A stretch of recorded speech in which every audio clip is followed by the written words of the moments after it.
Bonjour à tous. Aujourd'hui, nous recevons Séverine Nicolet. Bonjour Séverine. Bonjour, Sophie. C'est une vraie joie de faire cette interview avec toi. Donc, tu es la co-animatrice du centre de formation Les Harmoniques à Lyon, qui est le centre de formation agréé Fleur de Bac de la région Rhône-Alpes. Donc, un des centres de formation agréés par la Maison Mère. Tu vas nous expliquer tout ça. Ce que je trouvais intéressant de développer dans le sujet d'aujourd'hui, c'est que toute la méthodologie d'Edward Bach, donc qui était un médecin anglais du début du XXe siècle, qui a développé toute la discipline des élixirs floraux dans les années 30, a finalement une notion très contemporaine, puisqu'il avait une approche dite holistique de la santé, et puis une vraie volonté en fait de rendre une certaine autonomie à l'individu dans le regard qu'il a pour lui-même dans sa santé. Enfin voilà, c'est vraiment des sujets actuels, c'est très contemporain. Et au-delà des flacons qu'on peut tous connaître, de Fleur de Bac, de Rescue et autres, au-delà des flacons, c'est peut-être se rappeler aujourd'hui, dans notre échange, la méthode qu'il y a et ce cheminement que nous offre Edward Bach voilà, sur la santé. Ouais, merci pour cette belle introduction. C'est très agréable de l'entendre dire par toi, parce que d'habitude c'est moi qui en parle, donc c'est très voilà. Et ça me fait très plaisir que tu m'aies invitée. Merci pour cette belle invitation. Donc juste peut-être pour te dire un tout petit mot rapide sur mon parcours et sur les harmoniques. Oui. Donc moi rapidement j'ai découvert les fleurs de bac. Je passais mon baccalauréat, j'avais à peine 17 ans. J'étais une jeune fille, une jeune femme extrêmement anxieuse et angoissée. Et à l'époque, une de mes amies très proches avait sa maman qui était pharmacien à l'époque et qui venait de se former en parallèle pour devenir conseillère agréée.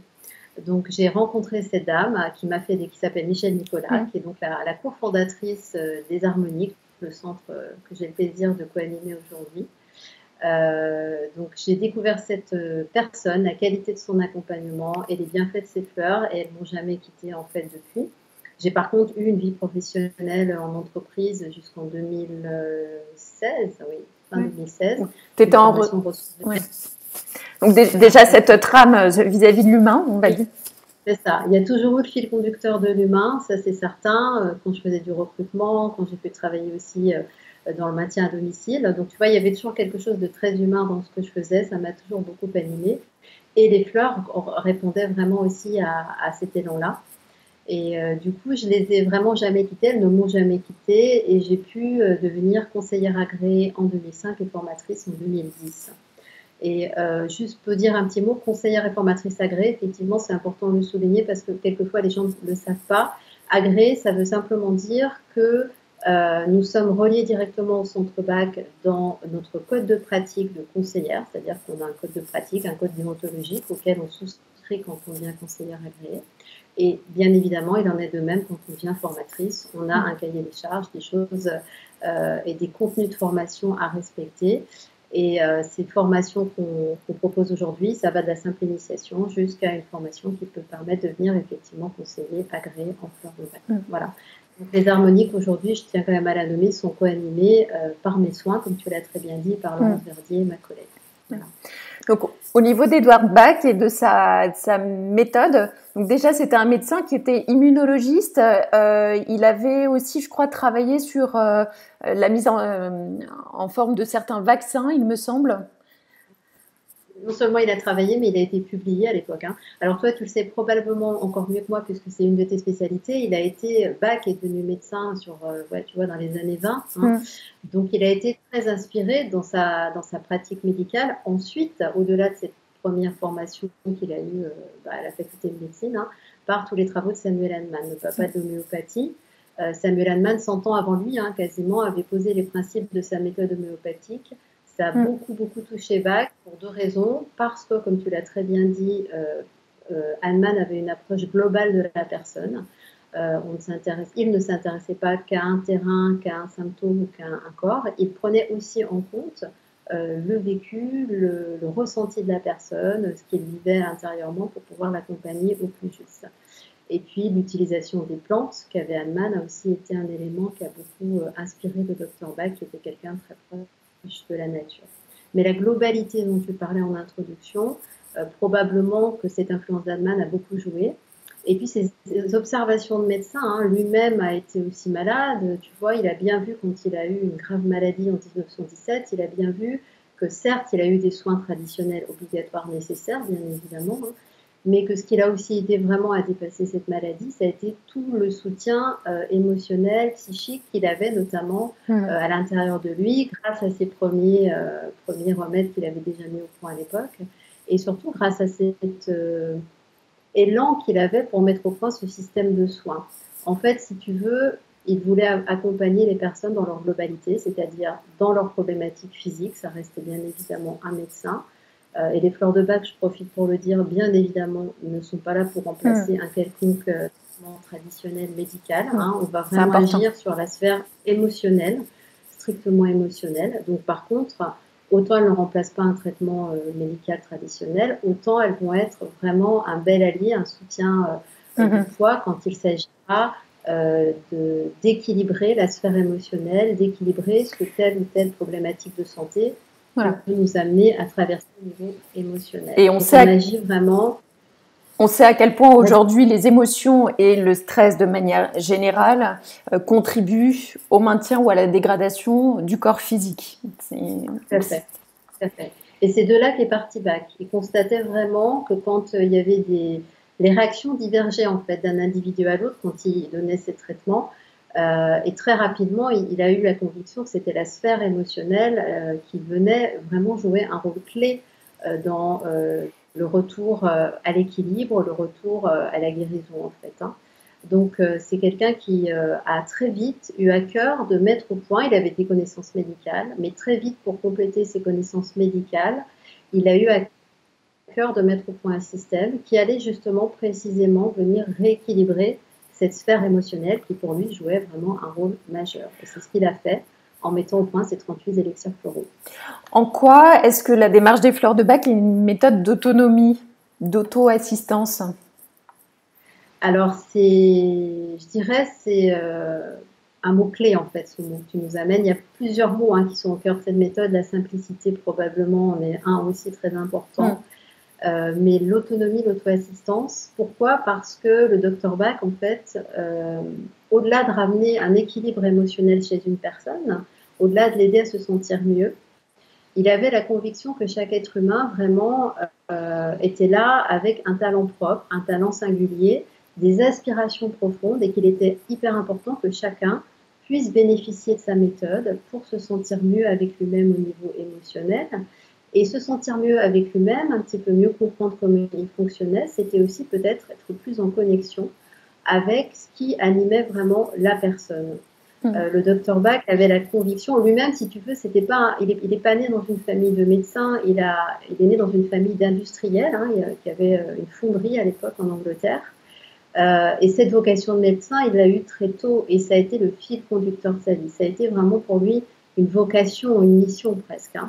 Et il était convaincu que chaque être humain sur cette planète avait lui aussi un talent, une vocation à assouvir, et que si la personne n'utilisait pas, et bien, je dirais, toutes les années que la vie lui donnait pour exprimer totalement cette vocation, eh bien, c'était bien dommageable, à la fois pour la personne elle-même, bien évidemment, mais aussi pour le collectif, puisqu'il avait la conviction que, un peu, il prenait l'image, si tu me permets de ça, il prenait l'image d'un soleil en fait. Pour le Dr Bach, on était tous, qu'on soit minéral, qu'on soit humain, qu'on soit végétal ou qu'on soit animal, on était tous des êtres vivants sur une même planète. On est un soleil qui rayonne et chaque être vivant occupe un rayon.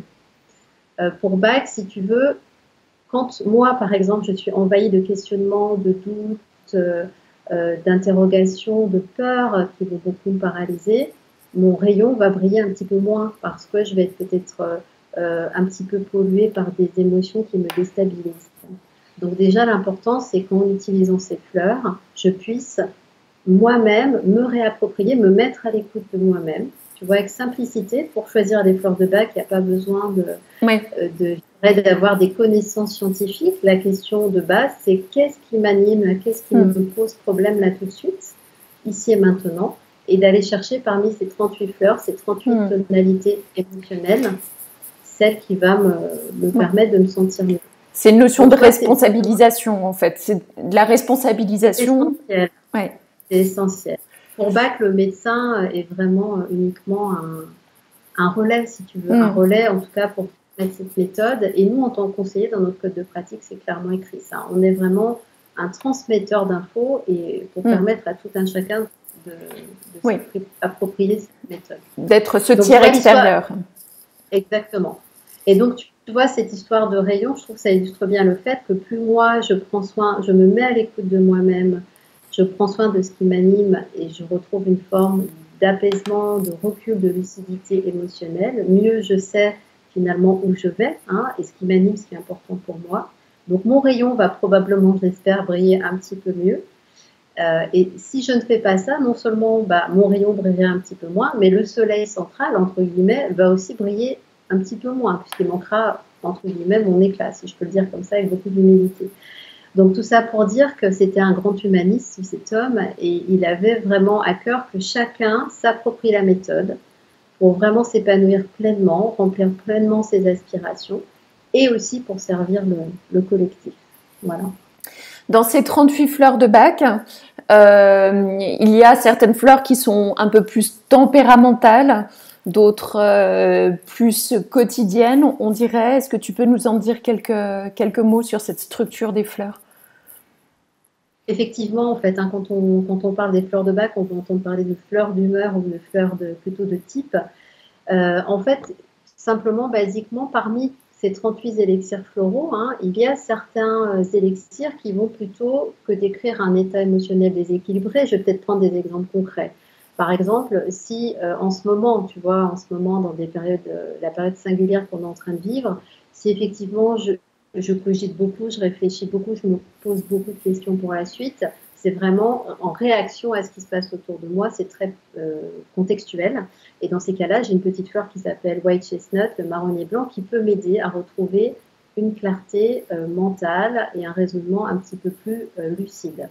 Donc ça, c'est vraiment des fleurs, parmi les 38, les fleurs un peu d'humeur. Toutes d'ailleurs peuvent être utilisées un petit peu comme des fleurs d'humeur. C'est vraiment quelque chose qu'on utilise en réaction à un contexte. Et puis, il y a des fleurs qui vont un petit peu plus souvent venir nous tenir compagnie parce qu'elles vont décrire finalement plutôt des modes de fonctionnement, des manières d'être. Donc, je vais te donner un exemple. Parmi ces 38 fleurs, tu as par exemple une fleur qui s'appelle l'impatience. Donc, je prends volontairement celle-ci puisque déjà rien que son nom nous donne de bonnes indications sur le pourquoi de son utilisation. Quand on lit la description de Bach nous parle de gens extrêmement dynamiques, réactifs, mais qui peuvent aussi devenir impulsifs, voire irritables, et qui ont du mal à s'adapter effectivement à des notions de temps ou à des rythmes différents. Donc tu vois, c'est plutôt une manière d'être qui est décrite. Et effectivement, quand on découvre les fleurs, et surtout au fur et à mesure qu'on va à la rencontre de soi et qu'on a un regard peut-être un petit peu plus lucide sur qui nous sommes et quelle est notre mécanique intérieure, eh bien il y a des fleurs qui vont peut-être sortir un petit peu du lot, qui vont revenir, qui vont être un peu plus parler de nous. C'est ce qu'on appelle des fleurs de type, des fleurs de personnalité. Et ces fleurs-là, effectivement, elles vont nous permettre, pour prendre l'exemple de l'impatience, si moi je me reconnais dans ce descriptif, il ne s'agit bien évidemment pas de supprimer cette énergie de base qui est celle de l'impatience.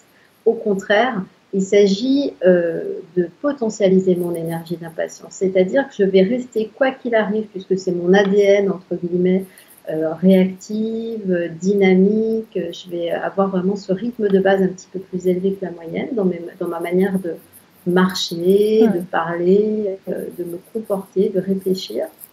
Par contre, la fleur va permettre de retrouver un juste équilibre et de faire que je ne bascule pas dans l'excès, c'est-à-dire une réactivité qui, par exemple, pourrait devenir impulsivité ou bien irritabilité. Tu vois, c'est vraiment ça.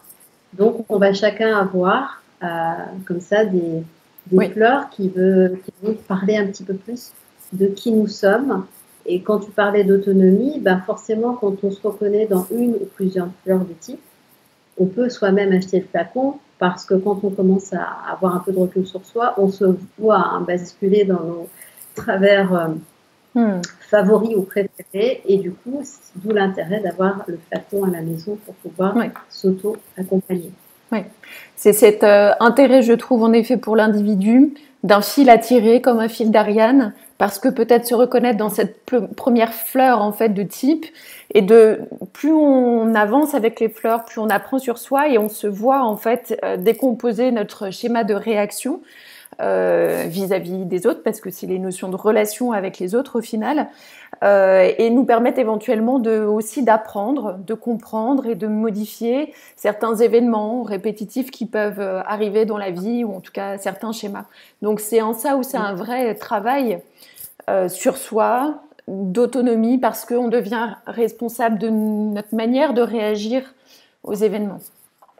C'est exactement ça, c'est tout à fait ça. Et en fleur de bac, l'autonomie, on la retrouve aussi je dirais, dans le point où souvent, tu sais, en stage, il y a des personnes qui viennent se former et qui disent: ah ben moi, quand vous parlez de l'impatient, par exemple, ou quand vous parlez de Pine, donc qui sont des caractères un petit peu autoritaires, je reconnais telle ou telle personne. Est-ce qu'à tout hasard, je peux mettre des fleurs de bac à son insu? Oui. Tu vois, souvent, la question, elle est posée en rigolant, Oui. mais il faut s'avouer qu'on y a tous pensé un jour, hein, à ça, quand on est une fois confronté à des personnalités un peu difficiles pour nous. Et là, pour le coup, on est absolument à l'encontre totale de la méthode de Bach. Vraiment, la méthode de Bach, c'est vraiment à permettre, tu vois, on prend la métaphore de l'oignon en fleur de Bach, c'est-à-dire que moi, être humain, je suis fait de couches émotionnelles. Certaines sont récentes, sont présentes, je peux t'en parler, je peux te dire que je suis en colère, je suis triste.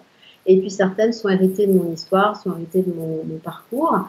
Elles sont là quelquefois, je sens encore qu'il y a peut-être des choses du passé qui ne sont pas tout à fait réglées. Et puis même quelquefois, ce sont des émotions ou des états émotionnels anciens, j'ai plus vraiment accès. Donc en fleur de bac, on va toujours partir de ce que je ressens en conscience. Tu vois, si toi, par exemple, tu perçois chez quelqu'un de proche qu'il pourrait avoir besoin de cette fleur-là, mais si lui, il n'est pas du tout sur cette zone émotionnelle, cette couche émotionnelle, et qu'il en est encore à la couche d'avant, on s'arrête toujours là. Parce que ce qui est important, c'est d'amorcer une écoute intérieure. C'est vraiment l'essentiel en fleur de bac, comme tu le disais très bien, et de laisser la personne faire le chemin qui lui paraît juste et le faire surtout à son rythme. Donc notre intention, notre envie, notre projection sur lui ou sur elle, finalement, n'a pas beaucoup d'importance, puisque seule la personne face à nous, et ça je pense que c'est vrai dans toutes les pratiques d'accompagnement, a vraiment les clés et les réponses. Nous, on est vraiment juste là pour faire relais finalement, momentanément. Donc oui, ce principe d'autonomie, c'est vraiment essentiel. Que chacun aille où il a envie d'aller, ou pas. Ça implique ça aussi, ou pas, et surtout à son rythme.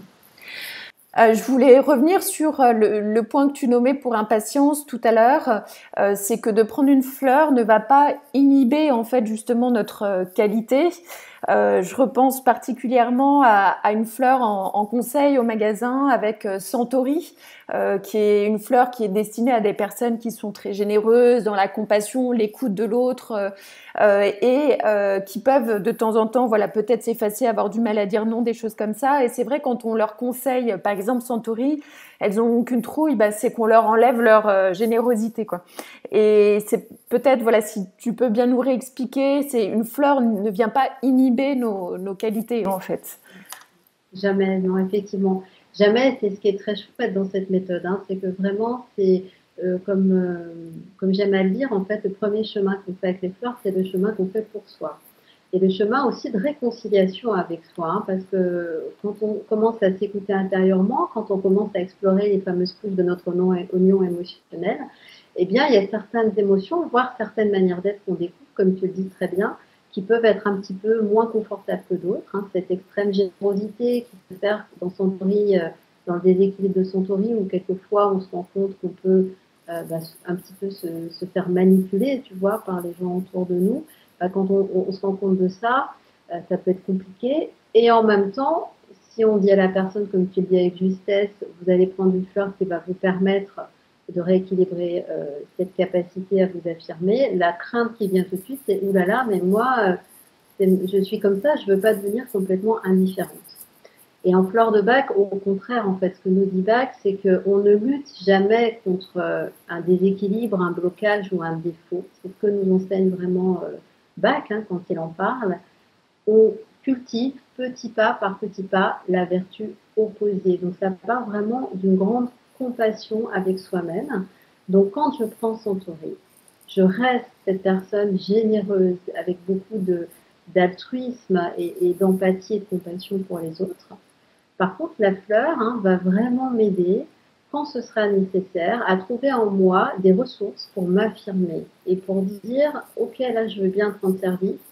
Par contre, juste cette semaine, la semaine prochaine, c'est pas possible pour moi parce que moi, j'ai besoin aussi de prendre soin de mon organisation, de mes besoins personnels, etc. » Donc, ça permet juste de trouver un parfait équilibre entre mon énergie de base, enfin, ça permet de ramener à l'équilibre, mon énergie de base, comme tu le disais très bien tout à l'heure, pour en faire une vraie force. Je la potentialise. Tu vois. Par exemple, l'exemple de l'impatience, ça me fait penser à un exemple concret. J'avais une personne qui est une de mes amies, qui est également connaît très bien les fleurs. Elle était infirmière aux urgences. Donc son côté impatient, ça a été, si tu veux, sa ressource première. Elle me disait, dans un service d'urgence, les gens qui ont ce tempérament-là, il y en a plein. Et c'est formidable parce qu'on percute vite, ça va vite, il faut décider vite, voilà. Le souci pour elle, c'est quand elle rentrait à la maison et qu'elle continuait à gérer les choses comme une urgentiste, c'est-à-dire à vouloir aller plus vite que la musique, à finir les phrases de son mari ou de ses enfants, à leur attraper les choses des mains pour aller plus vite. Donc, quand elle a pris cette fleur, eh bien, ce qui s'est passé, c'est qu'en fait, elle est restée exactement la même au travail. Par contre, quand elle sortait du travail, elle a vraiment pu goûter une capacité nouvelle à s'adapter au rythme de la maison avec beaucoup plus de facilité, avec beaucoup plus, je dirais, de détente intérieure. Mais quand il s'agissait de s'appuyer sur son dynamisme, sur sa réactivité, elle y avait accès de la même manière. Mais l'excès n'y était plus. Elle avait vraiment potentialisé ce trait de caractère-là qui était essentiel pour elle, puisqu'elle ne s'agissait pas qu'elle, quand elle a pris l'impatience, il ne s'agissait pas qu'elle devienne absolument lymphatique. Pour elle, c'était absolument impossible. Ce que je trouve très beau, en fait, en conclusion, peut-être, c'est que, au final, il n'y a aucun défaut. C'est que des qualités à harmoniser, quoi. C'est ça. Eh bien, écoute, la conclusion me convient très bien. Quand on utilise les fleurs, vraiment, et quand on les découvre, c'est vraiment avant tout, encore une fois, je le dis parce que ça me tient vraiment à cœur dans cette démarche d'autonomie, comme tu le disais très bien. C'est vraiment un chemin d'amour avec soi-même. On se découvre et on se potentialise. Et ça, j'ai envie de te dire, mais c'est vrai pour n'importe quelle méthode, c'est le chemin de toute une vie. Parce que même si on atteint, heureusement, des fois des paliers générer un peu plus de confort, et bien des épreuves ou des moments de vie, comme ce qu'on vit par exemple en ce moment, eh bien, peuvent remettre plein de choses à plat, peuvent venir nous ébranler. Et dans ces cas-là, le bac, il nous dit humilité. Eh bien, je me remets à l'écoute de moi-même. Et petit pas par petit pas, j'essaie de comprendre ce qui m'anime, ce qui se passe pour moi et quelles fleurs vont pouvoir m'aider à traverser, voire à potentialiser tout ça. Oui.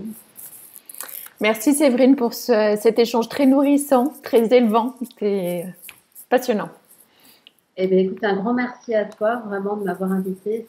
C'était vraiment beaucoup de plaisir. Merci Clotilde. On peut te retrouver sur le site des Harmoniques avec ton mail de contact pour consultation. Voilà, le site des Harmoniques et également une page Facebook, les Harmoniques Lyon, où on essaie aussi de parler un petit peu de cette belle méthode.